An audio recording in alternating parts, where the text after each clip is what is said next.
Smart Ideas, notre rubrique Startup avec Nicolas Brienne, bonjour. Bonjour Thomas. Bienvenue, vous êtes le cofondateur de Westtide, créé en 2023 avec Yassir Tahir et Mitra Mayadoun. Et avec quelle idée ?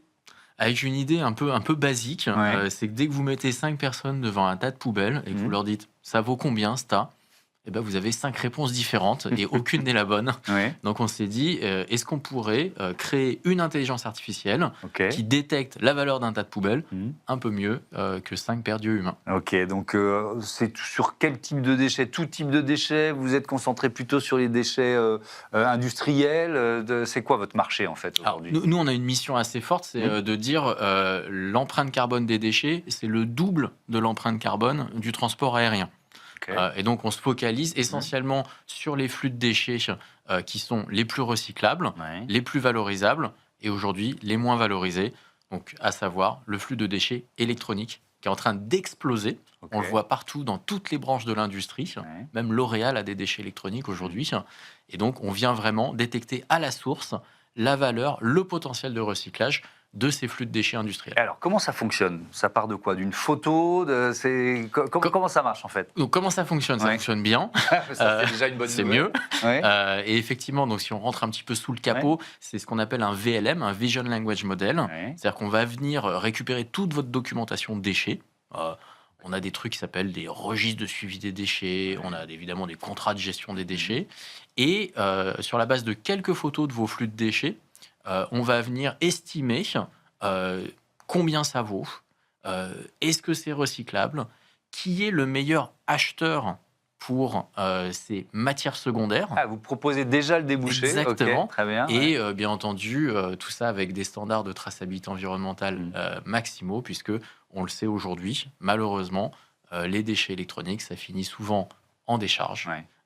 Et donc, c'est ça qu'on veut éviter. Qui sont vos clients aujourd'hui ? Alors aujourd'hui, on travaille avec des grands groupes industriels qui peuvent avoir des beaux flux de déchets électroniques. Je pense par exemple à Air France Industrie, je pense à Thales, et puis également quelques Américains, notamment en ce moment beaucoup les data centers. Ok. Les data centers, il faut savoir, il faut 3000 matériaux différents pour construire un data center. Et dans ces matériaux, il y en a beaucoup qui sont critiques, stratégiques. Et aujourd'hui, les data centers, en fait, les recyclent pas beaucoup. Et donc, on va venir les aider. Ce qui est quand même étonnant, contre-intuitif, parce que ça fait un moment qu'on sait, surtout peut-être d'ailleurs les déchets électroniques, qu'ils ont de la valeur, quoi. Il y a là-dedans, alors peut-être que c'est pas exactement ça, mais on parle énormément de métaux rares, par exemple, et certains sont dans nos outils électroniques du quotidien. Donc, moi, ça me surprend qu'il n'y ait pas eu cette démarche-là plutôt de la part de ces géants. Alors, Quoi. c'est le message qu'on porte auprès des industriels. On leur dit, vous êtes assis sur des mines urbaines. Mais oui. Seulement pour ça, il faut avoir une pelle et une pioche. Et aujourd'hui, il n'y a pas beaucoup d'outils en fait pour détecter simplement le potentiel économique et le potentiel de recyclabilité de vos flux de déchets industriels. Ceux qui ont l'information, très souvent, ça va être des géants de la gestion des déchets, qui évidemment gardent bien près d'eux ces informations sur le coût, le prix, la valeur.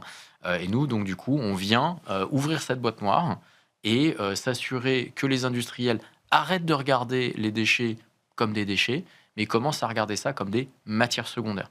En gros, les déchets, aujourd'hui, c'est un problème. Avec nous, demain, c'est une solution. Ouais. Et vous affichez satisfait ou remboursé On affiche satisfait ou remboursé. Vous tenez toujours cette promesse ? On tient toujours cette promesse. On n'a encore jamais vu un client déçu pour une raison assez simple. C'est que c'est un sujet assez neuf, en fin de compte, les déchets.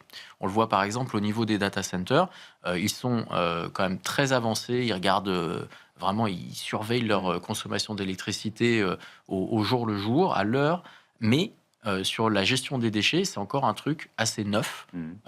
Et donc, avec un retour sur investissement qui est relativement rapide. Exactement. Nous, sous 3 mois, un client Westtide, pour chaque euro qu'il a investi chez nous, il en récupère 5 en économie, en revenus supplémentaires, à partir de ces flux de déchets. Oui, effectivement. Et avec un bilan environnemental, j'imagine que vous l'avez évalué aussi. Colossal. En fait, il faut vous dire que pour 1 tonne de déchets que vous évitez d'envoyer à l'incinération, c'est comme si vous évitiez 2 tonnes de CO2. dans les data centers, typiquement, il n'y a pas beaucoup de sujets où aujourd'hui on peut retirer du CO2 de son empreinte environnementale. Merci beaucoup, Nicolas Brienne, et bon vent à Westside, donc la vague de déchets. La vague c'est ça de déchets, malheureusement, qui risque de nous submerger si on ne se dote pas des outils dont on a besoin pour la contrer. Merci beaucoup et à bientôt. Voilà, Bonne c'est la journée. fin de ce Smart Impact. Je vous dis à demain sur la chaîne des audacieuses et les audacieux sur Be Smart for Change. Salut!